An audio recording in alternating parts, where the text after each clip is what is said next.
What's going on, everybody? C4 here today, continuing with the Madden 18, Madden 17 roster breakdown. Because these have already been released, thank you guys so much for letting me hit 35K onto 40K. Right, I said I released these rosters at 35,000. We had a bunch of downloads on the opening day. You can find the download link or whatever, what to search for, in the video's description, which is dope.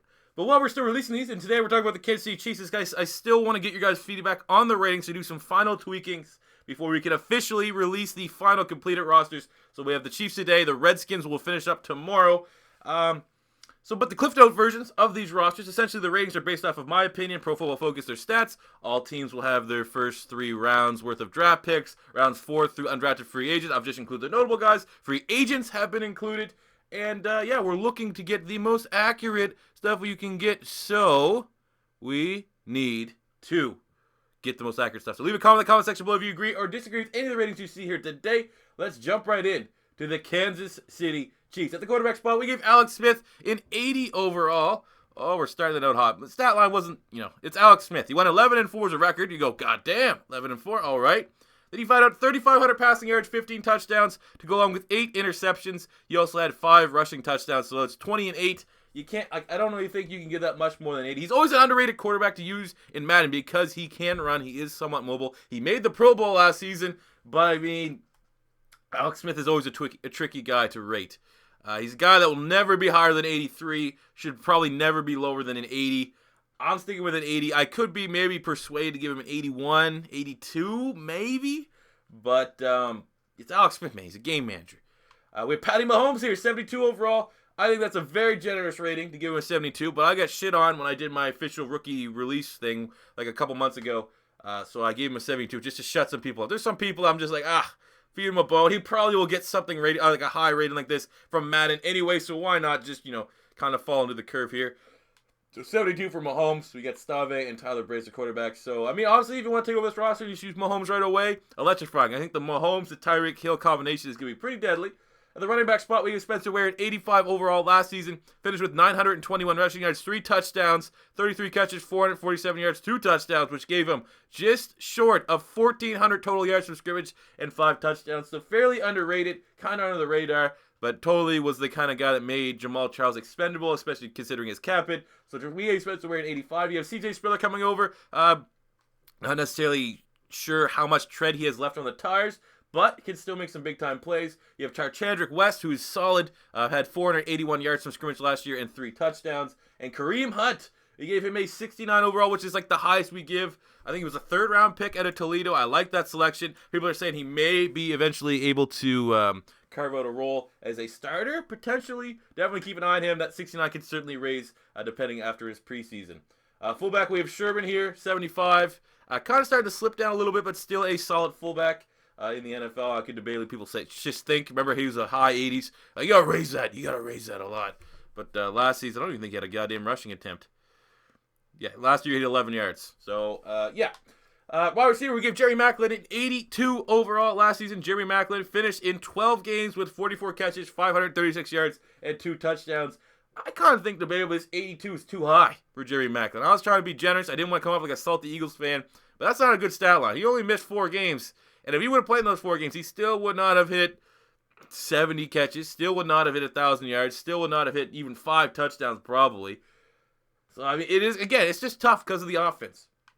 But what's not tough is to give Tyreek Hill an 81 overall last season, finished with 860 yards from scrimmage and 9 touchdowns. This guy was super electrifying. Got him on my fantasy football team. Definitely afraid of what he's going to do next season. He's one of those, I remember way back in the day, I kept Cordero Patterson after his rookie season with the Vikings thinking, oh my God, man, this guy's going to be a stud. And then he did shit all in his sophomore season. So I'm terrified with Tyreek Hill, but made the Pro Bowl, first team All-Pro. I was actually going to give him an 83. I was going to make him the number 1 wide receiver, but I figured people would be like, that's too hot of a take. Clearly, Macklin's the better guy. So we just have a 1-point difference between them. We have Chris Conley here with a 76 overall last season, 44 catches, 530 yards, no touchdowns. Albert Wilson with a 73. I think he had 200 yards and 2 touchdowns. Anthony Thomas, Demarcus Robinson, Jehu Chassan, the rookie from Michigan, is included. Hammond and Santavius Jones. Tight end spot, we gave Travis Kelce a 94 overall All-Pro. Was, I think, statistically the top tight end or one of the top tight ends last season. 85 catches, 1,100 yards, and 4 touchdowns. He's a beast. I think he is. Well, I guess we can look right now. The second tight end in my rosters. I don't think there's ever going to be a tight end. Unless Gronk misses another, like this upcoming season, Gronk misses much of time for injury. I don't think there's ever going to be a tight end that can surpass him. But Travis Kelce's getting pretty damn close. He's a beast. They got Gavin Escobar, the former Dallas Cowboy, now on the roster. Demetrius Harris, Travis, and Winchester. Look at the left tackle spot. We gave Jake Fisher a 76 overall. Last season, Pro Football Focus gave him a 76, so I felt that was somewhat appropriate. At left guard, we have Zach Fulton, who at last season, Pro Football Focus gave him a 76. We gave him a 75 because I do think he's more of a center than a guard, but still not a bad rating. At center, we have Mitch Morse, who we gave an 82. Pro Football Focus gave him an 81.4, so we rounded up. We gave Laurent Duvernay Tardif from Canada, who Pro Football Focus gave a 75. We gave him a 78 because fuck you guys, Canada's awesome. We have Andrew Tillers coming over from the 49ers, was pretty decent for them last year, 75. And at right tackle, we have Mitchell Schwartz, who got an 80 overall. Pro Football Focus gave him a 79.8, rounded up. So overall, very solid offensive line. No real weak spots, no real superstars. I mean, Morse is over an 80, but a good offensive line nonetheless. Jumping to the defensive side of the ball, we get Chris Jones in 80 overall. Last season, the rookie, fairly productive. Had 11 games started, 4 pass deflections, 2 sacks, and 28 tackles, but was really, really good against the run. I can't remember the exact number, but Pro Football Focus, I think, had him as the top rookie against the run or something like that. So, originally, when we saw this pick, I was like, man, that's kind of a meh pick, to be honest with you. And really outperformed and kind of exceeded any expectations I had set on him. So he's a beast. We have Jarvis Jenkins, Bobby Richardson, T.J. Barnes, and O'Kine here. Right defensive end, Alan Bailey, we gave him a 76 overall. Not bad. I don't know can't remember what he did exactly last year. I don't even think he got a sack, for God's sakes. Was he hurt? Must have been hurt. He had 5 games and he had 9 sacks. So 76, that's still somewhat generous. You have Tano Passignon from Villanova, the utmost project player maybe in this year's draft class, with maybe Julian Davenport, the tackle from Bucknell. 66, but there is plenty of upside here. You might want to give him like maybe a quick development trait. Jumping defensive tackle, they got BENNIE Logan from the Philadelphia Eagles. Good fit for him. It's only on a 1-year deal, but I think that personally, in my biased opinion, BENNIE Logan is better than Dontari Poe. You might not get the ability to bring him in on offense, but in terms of stopping the run, I like this fit. It's a good pick. Reuniting with A.D. Reed. Good luck, man. BENNIE Logan's a good guy, hard worker, and a really, really good player. Left side linebacker, we got Justin Houston, who we gave a 91 overall. You know what I'm saying to yourself, 91, he missed so much time, but in 5 games, he had 1 forced fumble, 1 pass deflection, 4 sacks, and 21 tackles in 5 games. If you do the simple math, if he played the rest of the season, he'd be double-digit sacks, he's a beast, man. When healthy, he's a beast. So a 91, I think, is a good starting point for Justin Houston because he's missed so much time. I think it's tough to give him much higher than a 91, but he's still, I think, number 3, I think, for my left side linebackers in my rosters. Middle linebacker, we gave Derek Johnson an 83 overall. Last season, Derek Johnson featured in 13 games, had a pick 6, a 55-yard pick 6, 3 pass deflections, a sack, and 90 total tackles. If we would have played the full 16, would have been over 100 total tackles. So the old man somehow still is producing at a very high level. So an 83 from him. Ramik Wilson, we gave him a 79 overall. Again, another guy with a lot of upside here. Had 70-some tackles, an interception, 3 pass deflections, a forced fumble. I think very serviceable for that 3-4 front. We have this guy, and this guy. Hey, don't get me started with this guy. Right outside linebacker, we have Tamba Hali. We gave it 82 overall as he's slowly starting to regress down a little bit.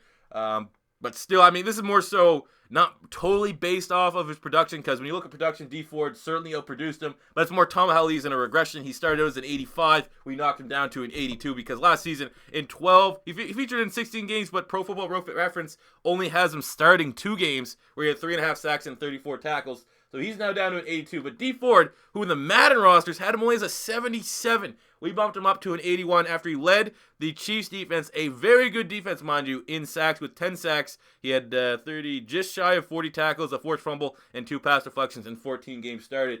So yeah, statistically, D Ford should be higher, but more so, this is just where they're meeting at their points. D Ford got a big upgrade, and Tamba Hali got a decent size downgrade. He's still 1 point ahead, but you probably want D Ford to be your starter. Anyways, jumping to the secondary, we have Marcus Peters, who's one of my favorite quarterbacks in the NFL. An 87 overall, was a first-team All-Pro, Pro Bowler last year, featured in 15 games, had 6 picks, 20 pass deflections, a forced fumble, and 45 total tackles. He is a beast. I think, could be a point or 2 higher, debatably. I'd be all for that. It's just, I remember last year's rosters, I overvalued him, and people gave me a ton of shit for it. So this is more so of, I'm expecting you guys for me to raise him up a little bit, but I just want to take the safe approach. I don't think he should be a 90, but I think 89 could be a territory he should be. Unfortunately, didn't get any pick sixes, which kind of sucks for him. Because if you get 6 picks, you might kind of bring one to the house. Come on. But 87, I think, is a starting point for Marcus Peters, certainly with upside to go up. We have Steven Nelson here. We gave a 78 overall last season. Steven Nelson had 14 games played, no interceptions, but he had 16 pass deflections and over 60 total tackles. That's a 78. Terrence Mitchell, we gave a 75 overall. Philip gave 71. Acker, 66. I think he came from the 49ers. And DJ White, 63. So not a bad secondary, but definitely headlined by the superstars. At the free safety spot, we gave Eric Berry a 92 overall, which I think is the second or third highest free safety. I guess the tie for first. So he's the second highest free safety in the NFL, and I think it's well deserved, man. He's a beast. I mean, his story is incredible. Last season, Pro Bowl, first team All-Pro, 16 starts. He had 4 picks. 2 of those went back for touchdowns, 9 pass deflections, 1 forced fumble, and just shy of 80 total tackles, so 92 all day long. And at strong safety, we have Ron Parker, who we gave an 85 overall last season. Ron Parker, in 16 starts, had an interception. He had 12 pass deflections, 2 forced fumbles, and 60 total tackles. And then you have Daniel Sorensen here. We gave a 79 overall last season. He kind of played safety linebacker hybrid. He only started 1 game, but featured in 16. He had 3 picks. One of those was a pick 6, 6 pass deflections, 2 fumbles, a sack, and over 50 total tackles. So great play here. I'm surprised they haven't tried to flex one of these guys or flip them for a pick or something like that. But good depth at the safety spot for the Kansas City Chiefs, as always. Kicker Cairo Santos, we gave an 88 after he connected on 88% field goals. And we have Dustin Colquitt, who we gave an 81, which could debatably be higher because he did make the Pro Bowl. So I guess I could, if you really want to get in the debate over a punter rating, I certainly could probably bump him up to like an 83, 84, 85, something like that. Let me know what you guys think in the comment section below if you agree or disagree with any of the ratings you see here today, because let's try to make these as good and as clean as possible. Thank you all for watching. Thank you for your continued support. If this is your first time stopping by, don't be afraid to hit that subscribe button. And until next time, it's C4 saying peace out.